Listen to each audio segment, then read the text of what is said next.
कुशीनगर में मदनी मस्जिद पर बुलडोजर की कार्यवाही के बाद राजनीतिक हलचल तेज हो गई है।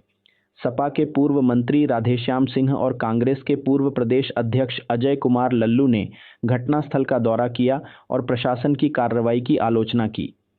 राधेश्याम सिंह ने इस कार्यवाही को गलत बताया, जबकि अजय कुमार लल्लू ने इसे तानाशाही करार दिया। उन्होंने कहा कि प्रशासन संभल जैसी घटना करवाना चाहता था, लेकिन मुस्लिम समुदाय ने धैर्य दिखाते हुए शांति बनाए रखी। हाटानगर स्थित मदनी मस्जिद का मामला अब राजनीतिक और सामाजिक बहस का केंद्र बन गया है। स्थानीय लोगों और नेताओं ने प्रशासन से न्याय की जैसे मांग यहाँ की के है। लोगों का, स्थानीय लोगों का वक्तव्य है, जो कागज के साक्ष्य है, जो दर्शा रहा है, बता रहा है कि पिछले समय में जो भी यहाँ एसडीएम रहे हैं, उन्होंने ज़मीन का सीमांकन किया है और सीमांकन का जो स्थिति है वो स्पष्ट रूप से दिखाई दे रहा है। उसको बाउंड्री वाल के रूप में परिवर्तन भी किया जा चुका है।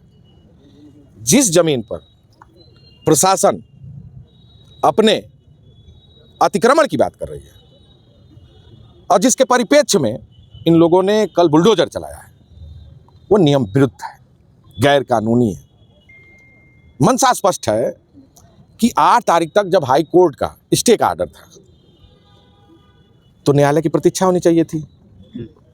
कौन सी ऐसी जल्दीबाजी हो गई कि 9 तारीख को आनंद फानंद में पूरे अधिकारियों को, यहाँ के स्थानीय पुलिस, इस सरकार में रोजगार की बात नहीं है, शिक्षा की बात नहीं है, स्वास्थ्य की बात नहीं है, सुरक्षा की बात नहीं है, कानून व्यवस्था की बात नहीं है, केवल हिंदू और मुसलमान। मंदिर और मस्जिद के निर्माण की जो प्रक्रिया है, मैंने तो नहीं सुना कि कहीं कोई उसमें किसी तरह का नक्शे की बात की जाती है। और जब नगर पालिका यह बता रहा है कि हमारी जमीन है, तो आज तक कहाँ था? जब निर्माण हो रहा था उस समय उसने अपनी बात क्यों नहीं रखी? जब तोड़फोड़ की कार्रवाई करनी थी तो नोटिस क्यों नहीं दिया? और नोटिस तो 1 हफ्ते, 8 तारीख तक तो स्टे ही था, तो उनको 9 को नोटिस देना चाहिए, 10 को नोटिस देना चाहिए, एक टाइम बाउंड करना चाहिए कि इतने समय तक आप अपने साक्ष्य कागज प्रस्तुत करिए। यानी ये सरकार की मंशा साफ है, वह कहीं ना कहीं कोई बड़ी घटना की रचना कर रही थी, लेकिन यहाँ के लोगों ने सूझबूझ के साथ काम करते हुए उनकी मंशा को कामयाब नहीं होने दिया।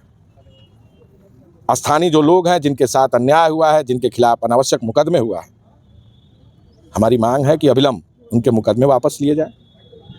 और जो डर का माहौल है, भय का माहौल है, सरकार का काम ये नहीं है किसी के मन में डर और भय पैदा करना, जो आम आदमी हो, डर और भय को निकालना। जो डर और भय और आतंक का माहौल बना रखा है और पुलिसिया छावनी के रूप में पूरा तब्दील किया हुआ है, ये निश्चित बर्दाश्त योग्य नहीं है।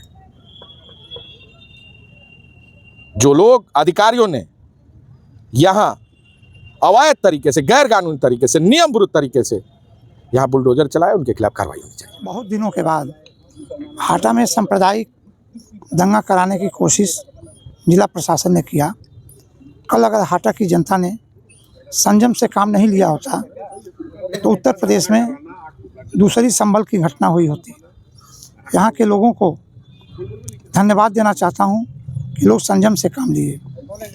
29 डिसमिल ये जो ज़मीन है, ये बैनामे की ज़मीन है, जिसको हाजी साहब ने पैसे पर ख़रीदा और निवर्तमान एसडीएम ने जब इसकी पैमाइश की तो 28 डिसमिल में ज़मीन में मस्जिद बनी हुई है। अभी 1 डिसमिल बची हुई है। उसमें से प्रशासन का कहना है कि नक्शा पास नहीं है, जबकि 1 मंजिला नक्शा पूर्व चेयरमैन ने निरस्त किया था, पूर्व ईओ ने।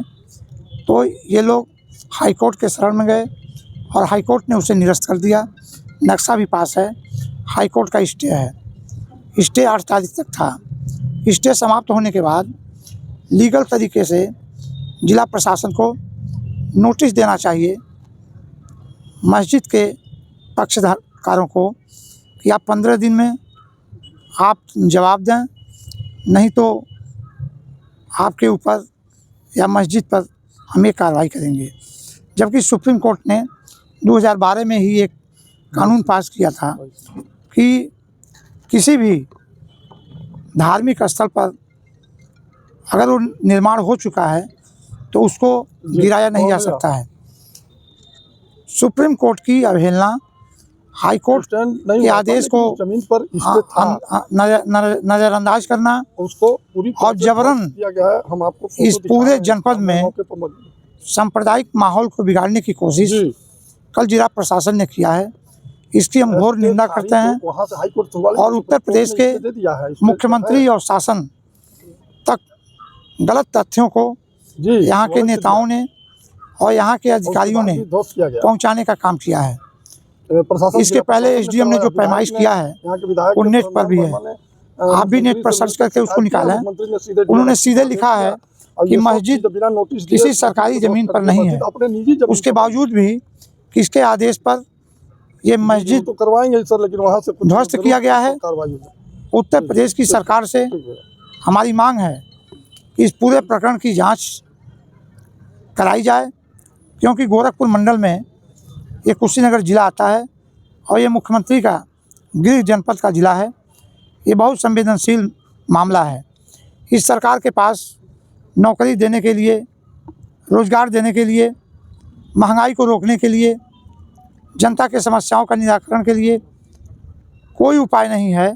जनता का ध्यान बांटने के लिए ये लोग जगह जगह ऐसे ही मामले खोज करके जनता का ध्यान बांट करके समाज में तनाव पैदा करके, हिंदू मुसलमानों में खाई पैदा करके ये लोग राजनीति कर रहे हैं।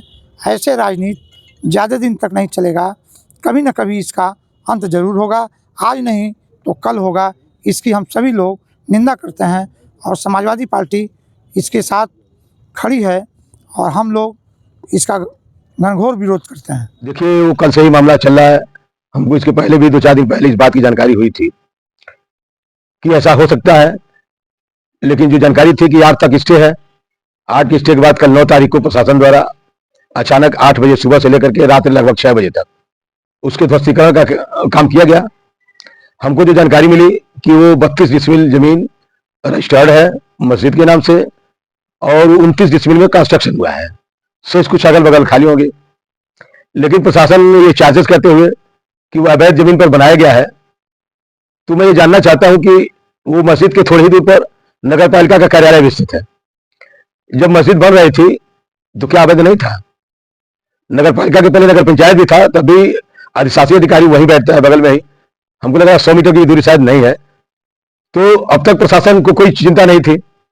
अब मामला सिर्फ ये है, यह सरकार तो पूरा अधिनायकवाद की ओर चल पड़ी है।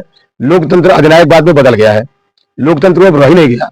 यह सरकार इस बात को साबित करना चाहती है कि जहां जहां भी हो इस तरह के मस्जिद हो उनको अवैध बता करके तोड़ा जाए, ताकि कम से कम ये मैसेज तो जाता रहे एक बड़े समाज में, गैर मुस्लिम समाज में, कि नहीं यह सरकार पूरा मुस्लिम विरोधी है और मुसलमानों को ठीक कर रही है। ये मैसेज जाता रहेगा तो जो एक बड़ा समाज है इस देश का वो ये समझता रहेगा कि हाँ ये सरकार मुस्लिम विरोधी है। तो वो न तो रोजगार की मांग करेगा, न तो वो शिक्षा की मांग करेगा, न तो वो विकास की मांग करेगा। इसी में उलझा रहेगा अपने सरकार की नाकामियों को डाइवर्ट करने के लिए कि जनता उसको न पूछे और वो समझते रहेगा मुस्लिम विरोधी है। यह काम साबित करने के लिए आए दिन कुछ न कुछ दिनों के बाद इस तरह की घटनाएं होती रहती है। और जहां तक मस्जिद का सवाल है, आप लोगों को मैं बता दूं कि मस्जिद किसी एक के पैसे तो नहीं बनता है। ये हमारे मजहब में ऐसा है, कोई एक व्यक्ति बनवा करके मस्जिद दे देगा तो वो जायज नहीं है।